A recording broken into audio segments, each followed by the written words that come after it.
एक लड़की अपने बेहतर करियर की तलाश में अपने शहर को छोड़कर एक अनजान शहर में जाती है। पर जैसे ही 6 साल का समय गुजरता है, एक दिन उसकी हत्या कर दी जाती है।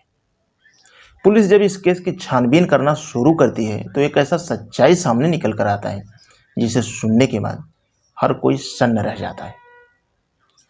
नमस्कार दोस्तों, मैं जेपी पाल भोजपुरिया, उत्तर प्रदेश जिला जौनपुर से। आज की जो ये सच्ची घटना है, दरअसल ये घटना मुंबई शहर की है। मुंबई का एक इलाका पड़ता है वसई, और इसी वसई का एक थाना पड़ता है नायगांव, और इसी नायगांव थाने के अंतर्गत रहने वाली नैना महतो, नैना जिसकी उम्र है लगभग 28 से 30 के आसपास। वैसे तो नैना मूल रूप से नेपाल की रहने वाली है, लेकिन साल 2016 में नैना अपने बहन और भाई के साथ तीनों एक रोजगार की तलाश में मुंबई शहर में शिफ्ट हो जाते हैं। नैना की बहन का नाम है जया, जिसकी उम्र है लगभग 25 साल। भाई का नाम है विकास। तीनों जब मुंबई शहर में पहुंचते हैं, कुछ ही महीने के बाद तीनों को नौकरी मिल जाती है, जिसमें नैना और जया को मुंबई फिल्म इंडस्ट्री में मेकअप आर्टिस्ट का काम मिलता है। तीनों को जब अपनी नौकरी मिल जाती है, तीनों अलग अलग रहने लगते हैं। बात कर रहा हूं मैं 12 अगस्त 2023 की सुबह के लगभग 10 बजे के आसपास की। जया का दोस्त प्रमोद उसके नंबर पे फ़ोन करता है और नैना के बारे में पूछताछ जारी रखता है। प्रमोद जया से कहता है कि नैना पिछले 3 दिनों से काम पे नहीं आई है और उसका मोबाइल भी स्विच ऑफ बता रहा है। प्रमोद जैसे ही इस तरह की बातें जया से कहता है तो जया भी नैना के नंबर पे फ़ोन करती है, लेकिन जब नैना का नंबर स्विच ऑफ बताने लगता है, जया सीधे नैना के घर पे पहुंच जाती है। पर जया जब नैना के घर पे पहुंचती है तो देखती है कि उसके घर के बाहर से दरवाजे पे ताला लगा हुआ है। उसके बाद से जया नैना की हर जगहों पे तलाश करती है, लेकिन नैना का जब कहीं कुछ पता ठिकाना नहीं चलता है, आखिरकार उसी दिन ही शाम के वक्त नायगांव थाने में जाती है और नैना के गुमशुदगी का रिपोर्ट दर्ज करवा देती है। पुलिस गुमशुदा की रिपोर्ट तो दर्ज करती है, लेकिन इसके बावजूद इस केस को सीरियस तरीके से नहीं लेती है, क्योंकि पुलिस को लगता है कि शायद नैना अपने काम के सिलसिले से कहीं बाहर गई होगी, 2-4 दिन में वापस आ सकती है। पर जब 2 दिन का वक्त और गुजरता है, नैना का जब कहीं कुछ पता ठिकाना नहीं चलता है, जया अब पुलिस के ऊपर दबाव डालना शुरू करती है। तब जाकर के पुलिस नैना के मोबाइल का डिटेल्स निकालती है। डिटेल्स को जब चेक करती है तो मालूम चलता है कि नैना का मोबाइल 9 अगस्त 2023 का ही बंद हुआ है। जैसे ही डिटेल मिलता है पुलिस को, तब जाके पुलिस अब इस केस को सीरियस तरीके से जांच करती है। पुलिस अब नैना के बारे में पता लगाने के लिए सबसे पहले उसके घर पे जाती है और उस बिल्डिंग के अंदर जो लिफ्ट था वहाँ का सीसीटीवी कैमरा खंगालती है। सीसीटीवी कैमरे को जब देखती है तो मालूम चलता है कि 9 अगस्त 2023 को ही उस लिफ्ट में 2 लोग दिखाई देते हैं, जिसमें एक महिला और एक पुरुष है। दरअसल दोनों ही एक ब्लू कलर का ट्रॉली बैग लेकर के बाहर आते हुए दिखाई देते हैं। पुलिस जब उस व्यक्ति के बारे में जया से पूछताछ करती है तो जया भी उस व्यक्ति को देखकर पहचान जाती है। जया पुलिस वालों से कहती है कि साहब, इस व्यक्ति का नाम है मनोहर शुक्ला। मनोहर जिसकी उम्र है लगभग 42 साल, जो पालघर जिले के अंतर्गत विरार का रहने वाला है। और ये मनोहर कोई और नहीं बल्कि नैना का ही प्रेमी है। जया जैसे ही मनोहर को पहचानती है, उसके बाद से पुलिस अब मनोहर के घर पे जाती है और नैना के बारे में पूछताछ जारी रखती है और मनोहर को अपने कस्टडी में लेकर थाने में पहुंच जाती है और फिर मनोहर से नैना के बारे में पूछताछ करती है।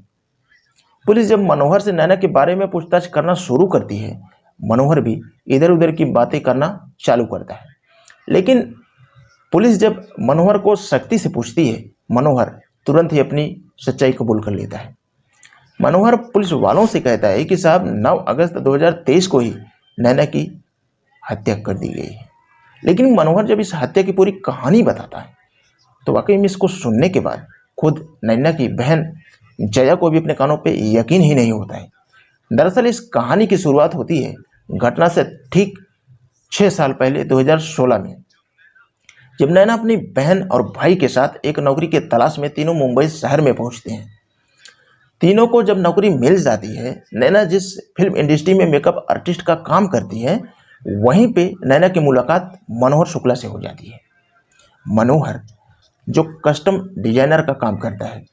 दोनों की जब पहली बार मुलाकात होती है, दोनों के बीच में पहले दोस्ती होती है और फिर दोनों के बीच में प्रेम प्रसंग शुरू हो जाते हैं। नैना और मनोहर के बीच में जब प्रेम प्रसंग शुरू होते हैं, उसके बाद से दोनों लिविंग रिलेशन में रहने लगते हैं।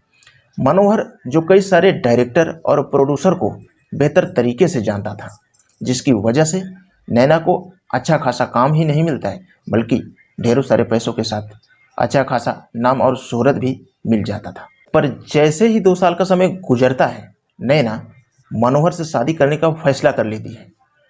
लेकिन इससे पहले कि नैना मनोहर से शादी करने की बात करती, नैना को मनोहर की सारी सच्चाई मालूम चल जाती है। दरअसल मनोहर ऑलरेडी शादीशुदा ही नहीं था, बल्कि उसकी एक 2 साल की बच्ची भी थी। मनोहर की पत्नी का नाम है पूर्णिमा। जैसे ही नैना को मनोहर की सारी सच्चाई पता चलती है, इसी बात को लेकर के हम दोनों के बीच में झगड़े तकरार शुरू हो जाते हैं, जिसकी वजह से मनोहर और नैना अलग हो जाते हैं। लेकिन मनोहर जब नैना को छोड़ करके अलग हो जाता है, उसके बाद से नैना से बातचीत भी नहीं करता है। नैना इस प्रकार से गुस्से में आ जाती है कि अब वो मनोहर के बगैर रह भी नहीं सकती। लेकिन मनोहर जब नैना से बातचीत करना बंद करता है, नैना इस प्रकार से गुस्से में आती है कि तुरंत ही नज़दीकी थाने में जाती है और मनोहर के ऊपर दुष्कर्म का केस दर्ज करवा देती है। जैसे ही केस दर्ज हो जाता है, पुलिस मनोहर को गिरफ्तार करके जेल भेज देती है। मनोहर जब इधर जेल में चला जाता है, लगभग 1 महीने का समय गुजरता है और 1 महीने के बाद बेल पे रिहा होता है। मनोहर जब बेल पे रिहा होकर के आता है, सबसे पहले वो जाकर नैना से ही मुलाकात करता है।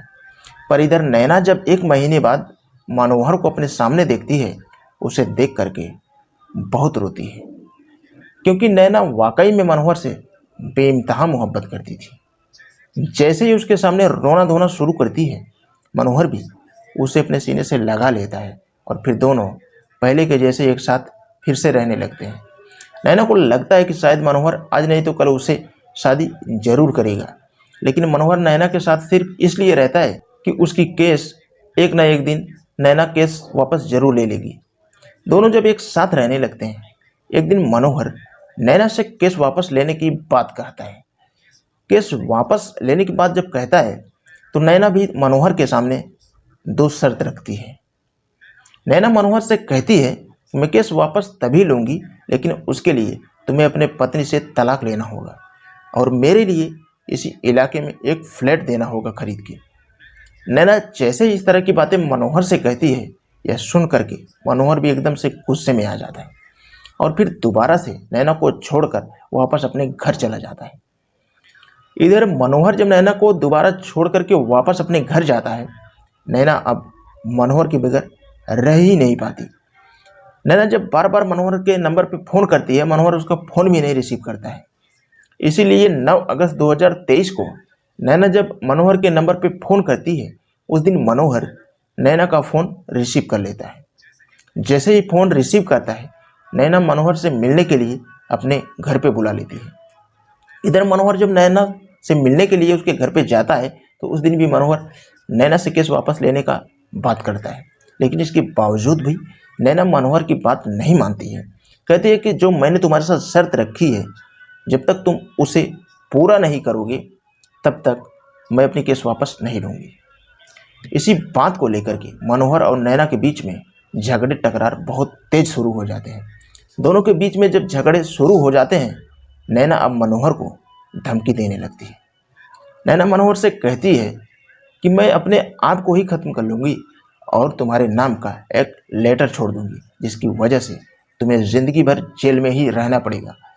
नैना जैसे ही इस तरह की बातें करती है, ये धमकी सुनकर मनोहर एकदम से आग बबूला हो उठता है।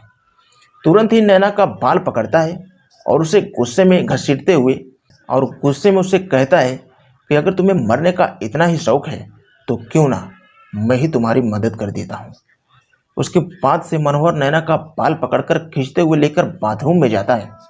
उस बाथरूम में एक बहुत बड़ा टैप था, जिसमें पानी भी भरा हुआ था। नैना के सर को पकड़ के उस टब में तब तक डुबाए रखता है जब तक नैना की सांसें रुक नहीं जाती। नैना की जैसे ही सांसें रुक जाती हैं उसके बाद उसके डेड बॉडी को उठाकर उसके बेड पे रख देता है और उसके घर में बाहर दरवाजे पे ताला लगा के नैना का मोबाइल लेकर ये अपने घर पे भाग जाता है। और फिर मनोहर इस बात को जाके अपने पत्नी को बताता है। मनोहर जैसे ही ये बातें अपने पत्नी को बताता है तो पूर्णिमा भी अपने पति का साथ देने के लिए तैयार हो जाती है। उसके बाद से पूर्णिमा और मनोहर अपने स्कूटर को लेकर के फिर से नैना के फ्लैट में जाते हैं और उसकी डेड बॉडी को उसी के घर में से एक नीले कलर का बैग उठा करके लाते हैं और उसी बैग में डेड बॉडी को पैक करते हैं और लिफ्ट के माध्यम से दोनों लेकर के बाहर निकलते हैं और उस बैग को स्कूटर पर लोड करके दोनों वहाँ से रवाना हो जाते हैं।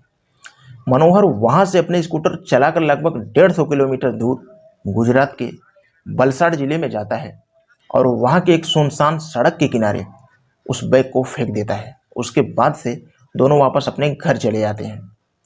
वाकई में जब मनोहर ये पूरी कहानी पुलिस वालों को बताता है तो पुलिस मनोहर की ही तहरीर पे गुजरात के जिला वलसाड पुलिस से कांटेक्ट करती है और पूछताछ करना जारी रखती है। वलसाड पुलिस कहती है कि हमें 12 अगस्त 2023 को सड़क किनारे एक बैग मिला था। उस बैग में एक महिला का डेड बॉडी था, लेकिन वो डेड बॉडी बुरी तरीके से सड़ गल चुका था। हमने उस महिला का शिनाख्त कराने की तमाम कोशिश की, लेकिन जब उस महिला का कोई शिनाख्त नहीं हो पाया तो हमने ही उस महिला का अंतिम संस्कार भी कर दिया। लेकिन वो बैग, वो महिला का कपड़ा हमारे पास अभी भी है। वलसाड पुलिस जब उस बैग को इधर नायगांव पुलिस को दिखाती है तो पुलिस उस बैग को देखकर पहचान जाती है। दरअसल वही बैग था जो मनोहर और उसकी पत्नी लिफ्ट के माध्यम से लेकर बाहर निकल रहे होते हैं। वाकई में जब मनोहर ये पूरी कहानी बताता है, पुलिस मनोहर के ही तहरीर पर उसे अपने कस्टडी में लेकर अगले दिन जिला अदालत में पेश करती है और फिर वहाँ से उसे जेल भेज दिया जाता है। और फिर पुलिस अभी इस केस की छानबीन करते हुए मनोहर के घर और उसकी पत्नी पूर्णिमा से पूछताछ करने के लिए जाती है। लेकिन पुलिस जब मनोहर के घर पे पहुंचती है तो मालूम चलता है कि पूर्णिमा घर छोड़ करके फरार हो चुकी है। पुलिस अभी भी पूर्णिमा की तलाश कर रही है। दोस्तों, इस पूरी घटना के बारे में आप क्या सोचते हैं? आप कमेंट बॉक्स में अपनी राय ज़रूर देना। दोस्तों, अगर ऐसी घटना आपके साथ हो तो आप क्या करना चाहेंगे? कमेंट बॉक्स में कमेंट जरूर करना। ऐसी स्टोरी सुनाने का मेन मकसद मेरा यही रहता है कि ये जो घटनाएं हो रही हैं, ऐसी घटनाएं कहीं आपके साथ ना हो, इसलिए ये कहानी सुनाया जाता है। आपके साथ जब ऐसी घटनाएं सुनने को मिल जाएंगी तो आप ऐसी गलतियां नहीं करेंगे और आपके साथ ऐसा कदाप नहीं हो सकता है। तो ऐसा ही अगर वीडियो देखना पसंद करते हैं तो वीडियो के एंड में बस यही कहना चाहूँगा, अगर आप हमारे चैनल का वीडियो पहली बार देख रहे हैं तो हमारे चैनल को सब्सक्राइब करके बेल का आइकन ऑल पे जरूर प्रेस करें ताकि कोई भी वीडियो लाऊं तो आप तक आसानी से पहुंच सके। तो आज के लिए बस इतना ही। मिलते हैं कल शाम 7 बजे किसी नेक्स्ट क्राइम स्टोरी के साथ। दोस्तों, कुछ कमेंट्स करने वाले लोगों का नाम लेना चाहूँगा। KSS न्यूज़ तक ये बोल रहे हैं आपका फ़ोन नंबर मिल सकता है क्या? तो उनसे कहना चाहूँगा, भाई आप इंस्टाग्राम पे आ जाइए, आपसे बातचीत जो भी कुछ करना है कर सकते हैं। अब नंबर मैं किसको किसको दूंगा आप ही समझ सकते हैं। मैं नंबर आपको नहीं दे सकता हूँ, आप इंस्टाग्राम पे हमसे बात कर सकते हैं। उसके बाद में नेहा जी बोल रही हैं वेरी नाइस गुड, मैं उनको थैंक्स कहना चाहूँगा। उसके बाद में पंडित विनोद बोल रहे हैं कि आप अपना बताने का फाउंडेशन जो है चेंज करिए, ये शम्स की तरह है। तो कोई बात नहीं भाई, थोड़ा बहुत मिल जाता है तो कोई लैंग्वेज कोई शब्द मिल जाता है तो उसके लिए क्या ही कहूँ। चंदन शर्मा बोल रहे हैं मुझे तो स्टोरी समझ में ही नहीं आया कि कौन किसका गर्लफ्रेंड और बॉयफ्रेंड था। अब उन लोगों से मैं यही कहना चाहूँगा, भाई स्किप करके अगर देखोगे तो बिल्कुल समझ में नहीं आएगा। मेरा 4-5 मिनट का कहानी रहता है, जो भी रहता है एकदम इम्पोर्टेंट रहता है। तो इतने थे कमेंट्स करने वाले लोग। हमारे वीडियो के अंत में अगर आप भी चाहते हैं कि नाम लिया जाए तो आप कमेंट्स कर सकते हैं। अगले नेक्स्ट वीडियो में आपका नाम ज़रूर आएगा।